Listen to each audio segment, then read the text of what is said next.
Bihar BJP के कद्दावर नेता और बिहार के पूर्व उप मुख्यमंत्री सुशील कुमार मोदी के कैंसर से आकस्मिक मौत के बाद सीवान एनडीए कार्यालय में शोक सभा का आयोजन किया गया था, जिसमें एनडीए सीवान के प्रत्याशी पति रमेश कुशवाहा के द्वारा ये शोक सभा का आयोजन किया गया था, जिसमें 2 मिनट का मौन रखकर श्रद्धांजलि दी गई। इस अवसर पर एनडीए गठबंधन के नेता और कार्यकर्ता मौजूद रहे। वहीं रमेश कुशवाहा के द्वारा एक प्रेस कॉन्फ्रेंस भी किया गया। आइए सुनते हैं और क्या कुछ कहा उन्होंने। बिहार के पूर्व मुख्यमंत्री सुशील मोदी जी, जो बिहार भाजपा के एक बड़े चेहरा थे, एनडीए के बड़े चेहरा थे, आज हम लोगों के बीच नहीं रहे। उनकी मृत्यु से हम सभी एनडीए परिवार मर्माहत हैं, चिंतित हैं। उन्होंने बिहार के लिए जो काम किया था, हर सवालों पे वो मुखर रहते थे, उस तरह के लीडर का नहीं रहना हमारे लिए बहुत दुखद है। बिहार की राजनीति में एक शून्य पैदा हो गया है।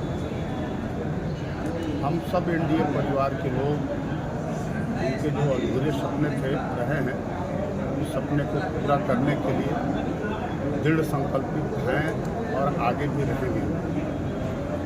आज इस दुख की घड़ी में उनके पूरे शोक संतप्त परिवार के प्रति हम अपनी वेदना व्यक्त करते हैं और मोदी जी के प्रति हम भावभीनी श्रद्धांजलि प्रकट करते हैं।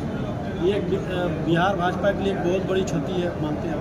हम बिल्कुल मानते हैं। सिर्फ भाजपा के लिए ही नहीं, पूरे एनडीए परिवार के लिए और पूरे बिहार के जनमानस के लिए एक अपूरणीय क्षति है।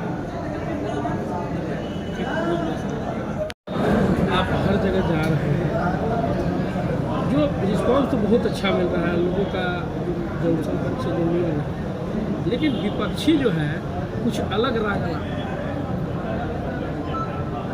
देखिए, विपक्ष को भी तो कुछ बोलना है ना, तो वो अलग नहीं राग अलापेंगे तो मेरे पक्ष में थोड़े बोलेंगे, उनको अलापने दीजिए। जनता मालिक होती है। कल जिस तरह बड़िया में तेजस्वी आकर इस तरह उन्होंने जो बयान दिया है, हेलीकॉप्टर उतरेगा और सारे जो है कि भाजपा ही भाग जाएंगे। अब देखिए कितना उन लोगों की कार्यवाहियाँ जो है रही है अभी तक, उससे भाजपा और मजबूत ही होती जा रही है और आगे भी होती जाएगी और पूरा एनडीए मजबूत होगा। हम लोग तेजस्वी जी की बातों को बहुत गंभीरता से नहीं लेते हैं, तो चूँकि विपक्ष के नेता हैं तो उनको कुछ न कुछ बोलना है। उनके भी उम्मीदवार लड़ रहे हैं, उनके लिए उनको वोट मांगना है। लेकिन सीवान की जनता मन बना चुकी है, तय कर ली है कि हमें कहाँ रहना है। सीवान की जनता एनडीए की जो साझी उम्मीदवार हैं विजय लक्ष्मी देवी, उनके पक्ष में खड़ी है और वे लोग बहुत दूर हैं। वो लोग आपस में लड़ रहे हैं कि कौन किस नंबर पर रहेगा। इसके लिए उन लोगों के बीच आपस में प्रतियोगिता है। हम किसी भी व्यक्ति पर, किसी भी उम्मीदवार पर कोई व्यक्तिगत टिप्पणी नहीं करेंगे। सर, ये देखा जा रहा है कि जिस तरह आवाज़ आपकी नहीं सुनाई, अपार जन समर्थन जिस तरह मिल रहा है, लोग एकजुट हो जा रहे हैं एनडीए के प्रति। हर लोग जो है कि दिमाग में बैठ गया है कि विजय लक्ष्मी कुशवाहा को ही हम लोग चुनेंगे। कितना जो 25 तारीख को जो मीटिंग होगा, उससे और लोगों को कैसे प्रभावित करें? एक वोट को कैसे जोड़ पाएंगे समय मोदी भी आने का प्लान बना है। मोदी जी का काम बोलता है, नीतीश जी का काम दिख रहा है लोगों को। चिराग पासवान जी भी साथ में हैं, जीतनराम मांझी जी भी साथ में हैं, उपेंद्र कुशवाहा जी भी साथ में। लोगों को काम प्यारा होता है और एनडीए सरकार ने, मोदी जी ने काम करके पूरे देश की जनता को दिखाया है कि हमारा देश का अर्थतंत्र काफ़ी मजबूत हुआ है। हमारा देश एक विकसित राष्ट्रों की श्रेणी में आगे बढ़ रहा है। यहाँ जितने गरीब गुरबे लोग हैं सबको खाने की व्यवस्था की जा रही है। प्रधानमंत्री आवास योजना के अंतर्गत सबका आवास बन रहा है। किसानों के खाते में हर साल 6,000 रुपये आ रहे हैं।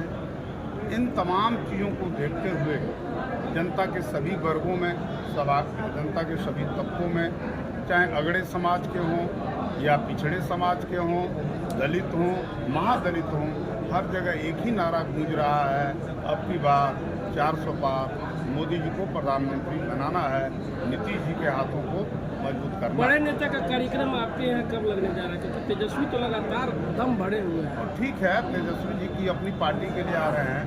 हमारे यहाँ 16 तारीख को शिवधारी मोड़ पर आदरणीय चिराग पासवान जी, सम्राट चौधरी जी, श्री मंगल पांडे जी, श्री जीतन राम मांझी जी और जदयू के प्रदेश अध्यक्ष उमेश कुशवाहा भी आ रहे हैं। और 17 तारीख को राजनाथ बाबू का प्रोग्राम लगा हुआ है और ज़्यादा उम्मीद है कि हम लोग रघुनाथपुर के राजपुर फील्ड में हम लोग कराएं। अभी 2 प्रोग्राम तो हम लोगों को मिला है। 19 तारीख को नीतीश जी बड़का गांव में आएंगे और 20 तारीख को फिर पुनः नीतीश जी मैरवा आएंगे, सिवान के मैरवा में। 19 को वहाँ और 20 को मैरवा। योगी जी का भी कार्यक्रम बनने की सूचना थी। योगी जी की अभी योगी जी का कार्यक्रम फाइनल नहीं हुआ है, कि हम 90% उम्मीद रखते हैं कि योगी जी भी आएंगे। मोदी जी का भी कार्यक्रम? हाँ, मोदी जी का सिवान संसदीय क्षेत्र और गुड़िया महाराजगंज संसदीय क्षेत्र के ठीक बीचों बीच में लगने की संभावना है। डेट भी मिल गया है, 21 तारीख को संभवतः मोदी जी आएंगे। 21 को? ठीक है। कद्दावर नेता और बिहार के पूर्व उप मुख्यमंत्री को खो दिया है, क्या कहेंगे? माननीय सुशील कुमार मोदी भाजपा परिवार के लिए उनका देहांत होना अपूरणीय क्षति है। आप विद्यार्थी परिषद काल से